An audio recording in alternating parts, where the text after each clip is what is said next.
Mabilis ang update muna tayo mga boss, malungkot dahil natalo po si Kenneth Lober via unanimous decision. Sabi ko na nga ba dadaanin ni Angeletti ito ng puntos.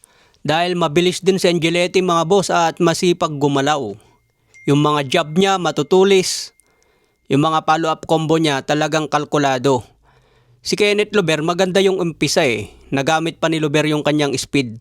Pero magaling talaga itong American, nakakapag-adjust mga boss. Yung mga jab counter niya, solid. Kaya umabot ang laban nila hanggang 12 rounds. Sayang ito dahil ito pa naman ang unang test para kay Kenneth Lober para mapalaban na sa world title shot. Dahil kung manalo siya dito mga boss, siya na ang lalaban sa IBF belt.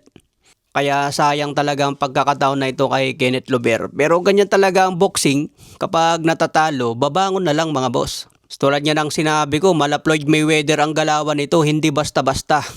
Hindi pwede dito yung diretsong pasok lang at bumato ng mga combination. Buti sana kung Pilipino lang din ang kalaban mga boss. Kahit ratratin mo yan, kukover lang yan Ayan ang style ng mga Pinoy. Pag maraming suntok yung kalaban, magkukover lang yan. Pero itong si Angeletti, ginagamit niya ang footwork. Dumidistansya mga boss, hindi lang basta cover. Distansya, bumato ng jab. Papalo up, talagang malupit.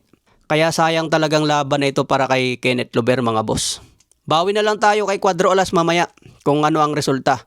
Akala ko mamayang gabi pa matatapos ito pero napaaga. Yung mga tumaya kay Kenneth Lober at umasang manalo, pare-parehos tayong talo mga boss.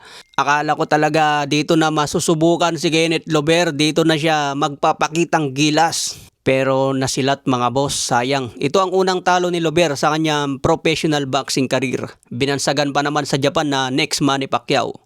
Pero kudos sa kalaban niya, magaling talaga si Angeletti. Hindi ito basta-bastang boxer. American style Natalo din po via decision si Vince Paras. So hindi rin siya pinalad mga boss. Tatlo pa naman sila lalaban ngayon, natalo na yung dalawa. Kaya si Cuadro Alas na lang po ang pag-asa. Abangan natin, sana manalo na si Casimero. Kung matalo pa si Casimero dito, naku, 3 Pinoy na ang nasilat sa Japan. Kaya abangan po natin si Casimero mga boss. Mabilis ang update lang.